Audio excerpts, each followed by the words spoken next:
Most people think that gardening is all about growing vegetables, herbs and fruit for use in the kitchen.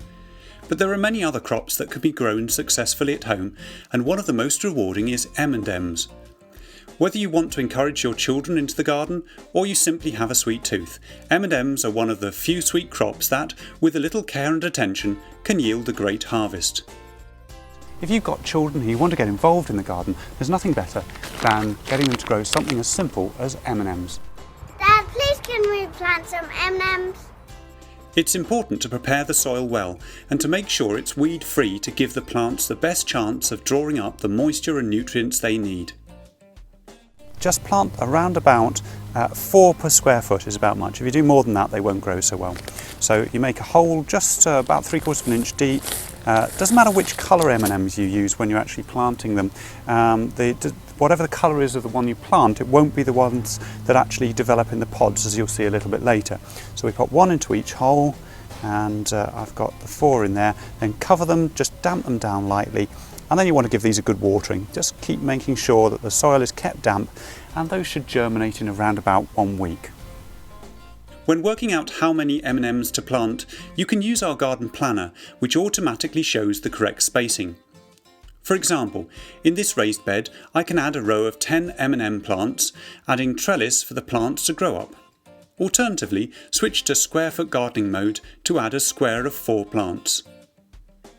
Commercially produced M&Ms are grown in huge greenhouses to ensure a constant year-round supply, but when growing them at home, it's usual to grow just one crop throughout the summer.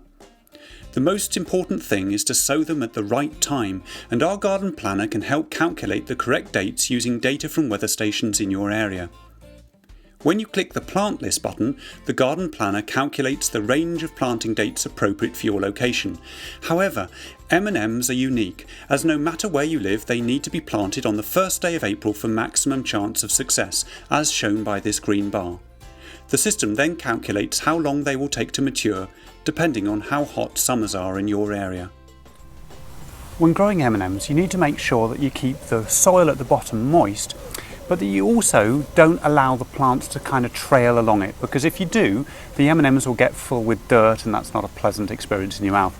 So what you do is you grow them up a trellis. I've got a kind of plastic string structure here, and as the plants grow, they actually hook themselves up the trellis. They grow higher and higher. You get these little flowers, which are, you can probably just see the ends of a flower there. They give a slight hint to the colour the M&M's going to be, but mostly they're white. And then these thicker pods develop, and that's where the M&Ms are growing inside. As they grow, they get wider, they get thicker. As the M&Ms grow inside, you'll probably get about 4 or 5 per pod. These ones are good size, they're coming on quite nicely. You've got some hot weather at the moment, so they should be ready for harvest in around about 1 week.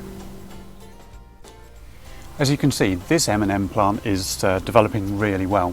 Each of the little pods is swelling nicely, and each swollen area shows you where there's going to be little M&M developing. What you don't know at this stage is what colour each one's going to be.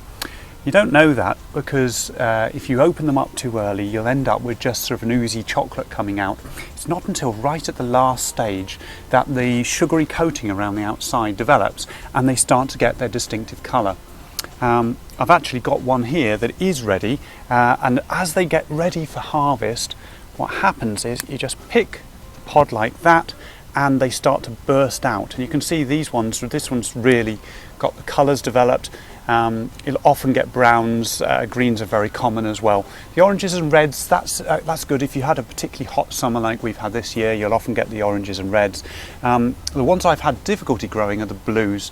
If anybody has any tips about how to grow the blue M&Ms better, just leave a comment below in the video. And here are the harvested M&Ms, and as you can see, we've just spread them out onto a paper towel.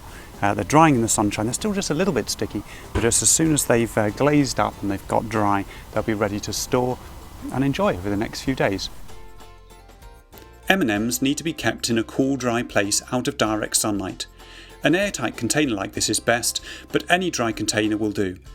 Stored correctly, they'll last for many weeks, but you'll be lucky to keep them that long.